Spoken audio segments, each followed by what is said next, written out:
Bonjour les enfants, soyez les bienvenus à notre leçon de dimanche. Je m'appelle Manuela et je suis la collaboratrice de l'EBI de Nice. Avant de débuter notre semaine en méditant sur la parole de Dieu, nous allons faire une prière, d'accord? Pour que Dieu puisse nous donner la direction pour cette leçon. Mon Père, au nom du Seigneur Jésus, tout d'abord, je te remercie pour ces moments que nous allons avoir, mon Dieu, avec ces enfants qui nous suivent, qui sont là, mon Dieu.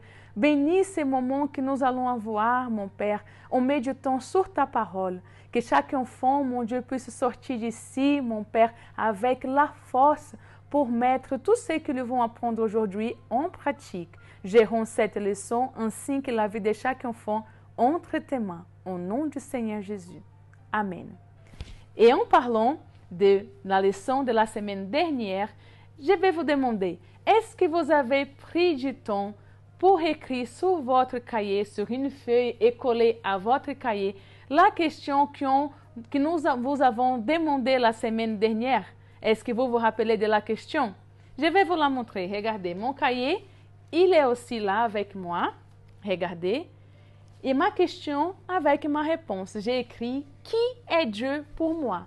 Est-ce que vous avez fait la même chose? Vous avez écrit sur votre cahier « Qui est Dieu pour vous ?» Si vous avez fait, je veux savoir qu'est-ce que Dieu il est pour vous.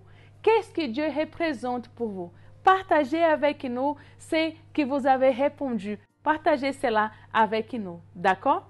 Et en parlant de ce que Dieu représente pour nous, vous savez bien que Dieu, il est grand, n'est-ce pas? Dieu, il est puissant.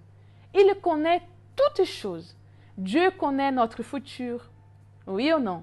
Dieu, il sait ce que nous allons faire. Dieu, il sait ce que nous pensons. Dieu, il a créé toutes choses.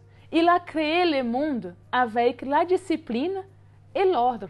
Mais vous pouvez vous demander comme ça, alors, si Dieu il a créé le monde, pourquoi ce monde aujourd'hui, il est rempli de la méchanceté, il est rempli de la violence, il est rempli par des gens qui sont méchants? Pourquoi existe-t-il alors la mort? Pourquoi il y a des gens qui sont malades? Toutes ces questions, nous avons des réponses. Mais avant de vous donner la réponse, je vais vous demander, je vais vous faire alors une autre question. Faites attention. Regardez cette image. Regardez ce bébé. Hein?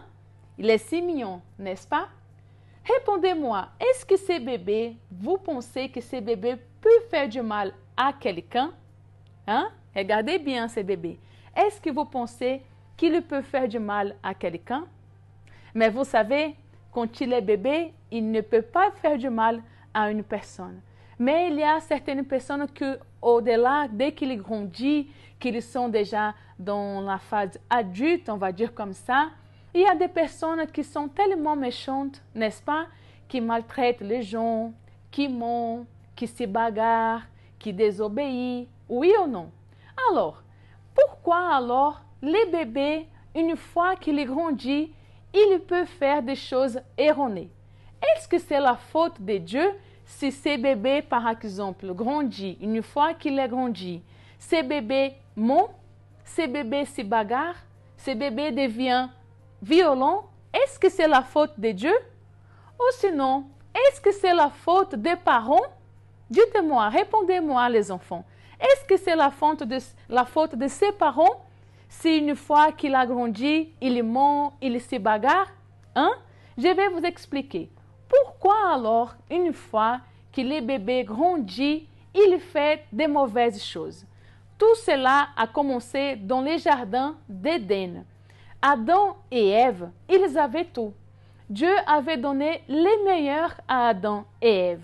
Mais Dieu leur a demandé une seule chose. Ils ne pouvaient faire qu'une seule chose. Est-ce que vous savez me répondre de quoi il s'agit? Hein? On va compter les temps là pour que vous puissiez nous répondre. Est-ce que vous savez, est-ce que vous connaissez cette réponse? Et oui, Dieu leur a demandé de ne pas manger du fruit interdit. Et vous savez pourquoi, les enfants? Parce qu'une fois que nous désobéissons, nous voulons commettre une erreur. Et vous savez, au moment qu'ils ont mangé du fruit interdit et ils ont désobéi à Dieu, c'est à ce moment-là que le péché il a commencé dans le monde. À partir de là, toutes les personnes ont commencé à faire la même chose. Elles ont commencé à désobéir à Dieu. Et c'est à partir de ces moments que les péchés, que toutes ces choses que vous voyez qui ne sont pas bonnes, la mort, les maladies, tout cela, la désobéissance, c'est arrivé dans le monde. Dieu, il est notre ami, il est toujours là pour nous honorer, il est toujours là pour nous pardonner. Et je vais vous demander aussi, est-ce que vous savez pourquoi vos parents, des fois vous vous demandez même, pourquoi mes parents me punissent? Vos parents, des fois, ils vous punissent, pourquoi? Pour que vous puissiez ne plus commettre la même erreur. Si vous avez désobéi et vos parents, ils ont découvert, ils vont vous punir. Mais ce n'est pas parce qu'ils ne vous aiment pas. Ils vous ont puni, bien le contraire. Ils vous ont puni parce qu'ils vous aiment. Ils ne veulent plus que vous commettez les mêmes erreurs. C'est de là d'ailleurs, c'est ça d'ailleurs que Dieu il a fait avec Adam et Ève.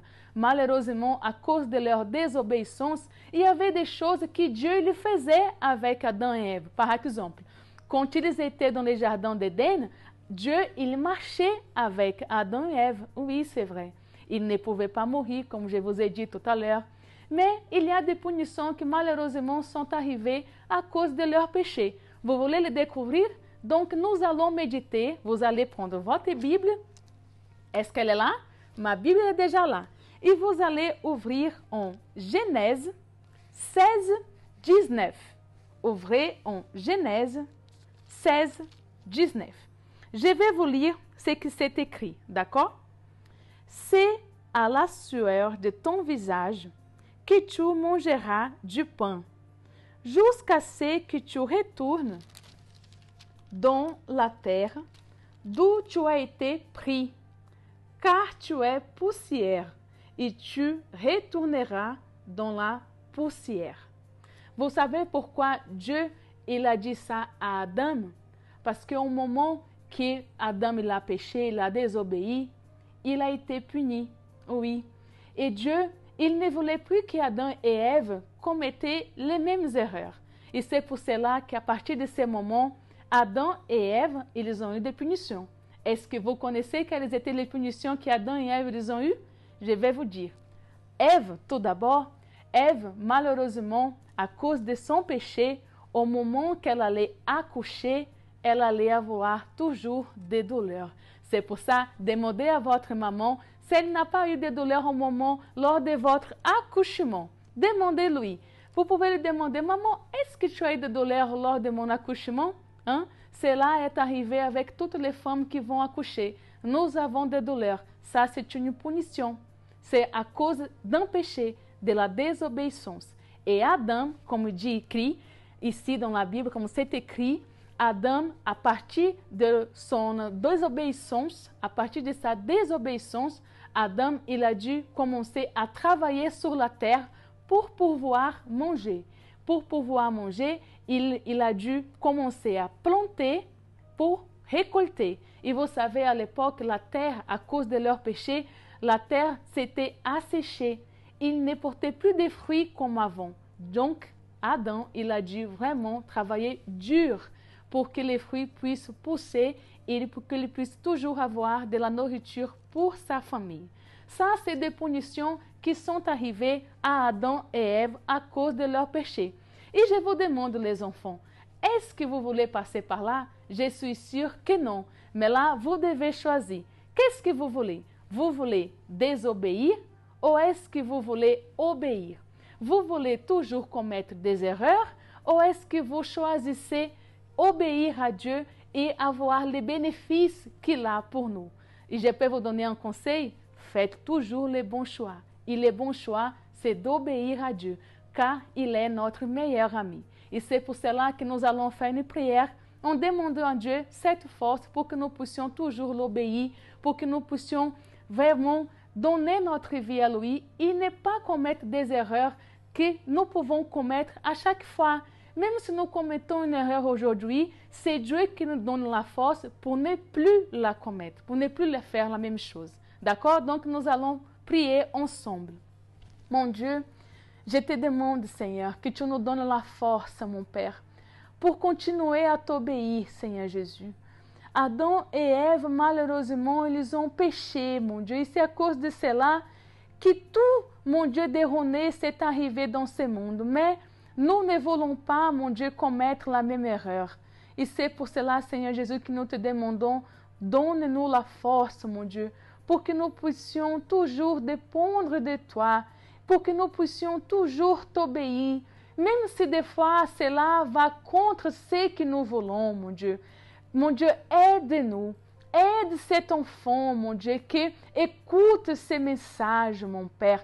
Aide cet enfant à obéir, mon Père, leurs parents, à obéir, Seigneur, même à l'école, mon Dieu. Parce que dès que nous obéissons, notre responsable, notre autorité, nous sommes en train de t'obéir à toi, mon Père. Alors, donne la force à cet enfant pour qu'il ne commette pas des erreurs, mon Dieu, et après, il soit toujours puni, Seigneur Jésus-Christ.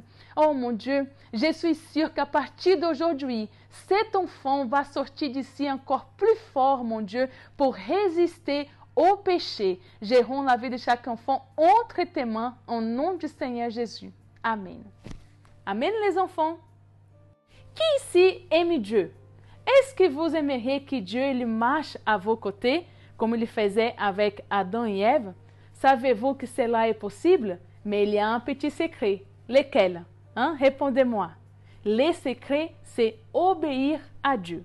Lisez avec moi ce que c'est écrit. On va répondre notre Bible et nous allons méditer sur ce que c'est écrit en Jean 14, 15.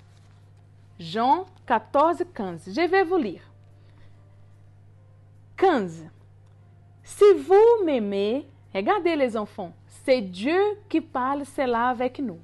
Si vous m'aimez, gardez mes commandements. Si vous m'aimez, gardez mes commandements.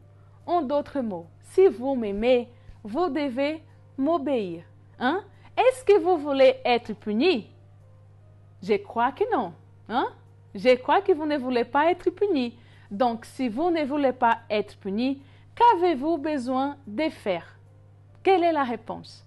Nous avons tout simplement besoin d'aimer Dieu par-dessus tout et de lui obéir. D'accord? Donc, prenez cette décision d'obéir à Dieu. Prenez cette décision d'aimer Dieu au-dessus de tout et de lui obéir. D'accord? Et nous avons aussi aujourd'hui une activité pour que vous puissiez appliquer à la maison. Regardez, vous voyez ce petit livret? Vous allez le recevoir à l'EBI ce dimanche. Vous allez le recevoir, ce petit livret. À l'intérieur, il y a une chanson, qui c'est la chanson que nous sommes en train de chanter là pendant ce thème. Et aussi un verset que vous devez mémoriser. Regardez, si vous m'aimez, gardez mes commandements, que c'est le verset que je viens de vous dire. Si vous vous basez sur ces versets, vous n'allez plus commettre des erreurs comme vous faisiez avant. Soyez sûr. Appliquez à la maison. Je vais vous lire l'activité, d'accord? Raconte à ta famille ce que tu as appris et fais une petite liste ou dessine les choses auxquelles tu désobéissais et auxquelles tu obéiras à partir de maintenant. Ensuite, laissez-les à un endroit visible et prie tous les matins, dès ton réveil, en disant à Dieu que tu as pris, que tu as pris la décision d'être obéissant. Mercredi, nous ferons la lecture des petits livres Découvrons les caractères de Dieu. N'y manquez pas, d'accord? Donc, vous allez appliquer ceci dans votre maison, vous allez pratiquer, vous allez faire cette activité spirituelle à la maison, d'accord? Et je vais juste vous montrer 2 emojis pour que vous puissiez bien enregistrer, mémoriser dans votre tête qu'au moment, les enfants, que vous prenez la décision de désobéir à Dieu, regardez cet emoji-là, de tristesse. Au moment que vous prenez la décision de désobéir, c'est comme ça que Dieu l'est. Vous allez faire une liste et vous allez mettre dans cette liste tout ce que vous faisiez avant qui ne plaisait pas à Dieu, n'est-ce pas? Donc, à ce moment-là que vous allez faire cette liste, ça rappelez-vous qu'au moment que vous faisiez ces choses erronées, Dieu il était comme ça, triste, Hmm? Mais aujourd'hui, comme je suis sûre que vous allez prendre la décision d'obéir à Dieu, à chaque fois que vous prenez cette décision d'obéir, de faire ce qui plaît à Dieu, il sera comme ça. Toujours en souriant, hein? Content avec vous. Donc faites les bons choix. Est-ce que vous aimez être heureux? Est-ce que vous aimez être content? Imaginez Dieu. Il sera encore plus content au moment que vous prenez la décision de lui aimer par-dessus tout et de lui obéir. D'accord? Pratiquez cela à la maison et je vous souhaite une excellente semaine. Que Dieu vous bénisse et à la prochaine!